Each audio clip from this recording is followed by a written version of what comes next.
those guys, Tully Blanchard, Arn Anderson, Ric Flair, are the most responsible guys for getting us over to begin with, because Bobby and Dennis, they knew how to make monsters out of us. What are your memories of the scaffold match you had with Vince? Scary. they were the worst things one of the worst things we ever did.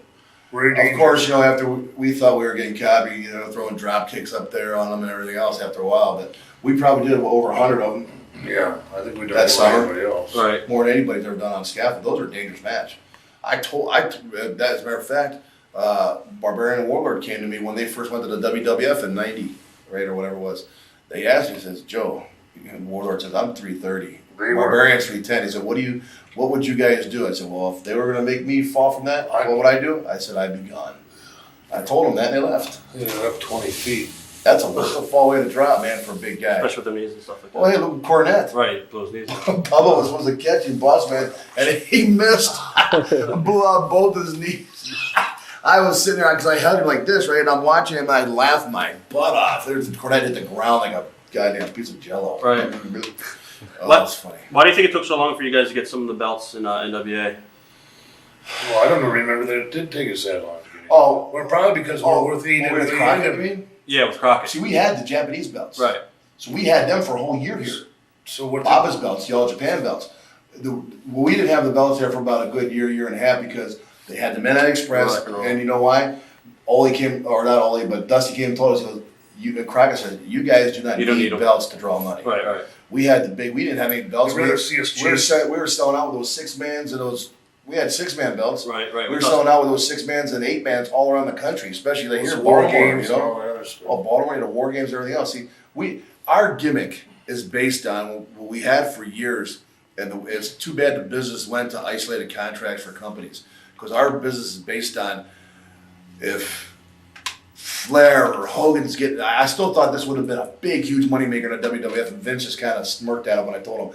I said, Vince, you can imagine if 3 guys are just giving Hogan the shit. Hogan's got this program with somebody. He had a big thing with Boss Man, but Boss Man was a hell of a heel, too. Right. One-on, boom, boom, and you have 2 guys jump in as Hogan's getting the best of Boss Man, and he has a WrestleMania, and he goes, I got 2 partners to bring in. And all of a sudden, Hawk and I were to come in with it. That would have been one of the biggest paydays, one of the biggest moneymakers in our business. Because at that time, Hogan was here for this company, we were here for this company. Right. It would have been the big crossover to the WWF. And he just started at it, and but that would have been a big moneymaker, I think. What do you remember of the first War Games? I remember the first War Games was that the one that was well, he broke JJ's shoulder. Yeah, that was the one where there was 4 or 5 heels there and 4 babyfaces, and that was the last one. I'm going, look at all these comebacks.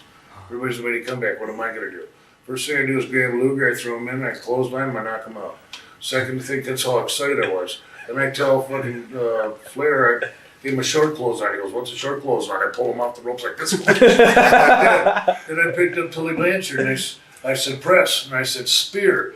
And that was what I meant to that is, I guess, something that he didn't figure out. Maybe it's a new term, and I just came up with it. He speared his head into the turnbuckle. He came down like this. Luger's just waking up. Here he is, crawling across the floor, Tully Blanchard going, fuck this shit. I was laughing my ass off. I'm sitting here in a corner, and I'm watching, the last guy comes in, everybody pull back to a corner, heels do something to you, you sit down, you watch everybody go to charge Hawk. And as Hawk came in the ring, they dropped like dominoes. Every one of them. And I didn't every one of them said, oh shit, oh fuck. I was just excited. God, get me out of here, and he was killing everybody. Well, he sat there for 30 minutes watching everybody fight. Right. what do you do after there's 4 or 5 comebacks? What's fucking left? Trapeze act? When they eventually turned you heel on, I think it was Sting, right? They tried, and the crowd cheered. In Chicago. They tried, and the crowd cheered. We tried to do it again in Richmond, Virginia, and they popped again. Were you for the idea of turning heel? It was stupid. Right. Why stop it? People were starting to buy T-shirts, the merchandise starting to go. Why would you change something like that? It didn't make any sense. Sting and Luger at that time were not big enough baby faces to turn us.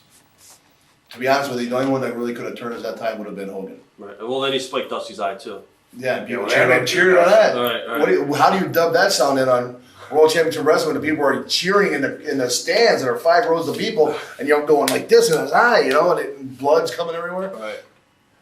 They're going, yeah, kill the whale, kill the whale. And I'm going, God, this guy was our friend. You know, 2 weeks ago, you loved the guy.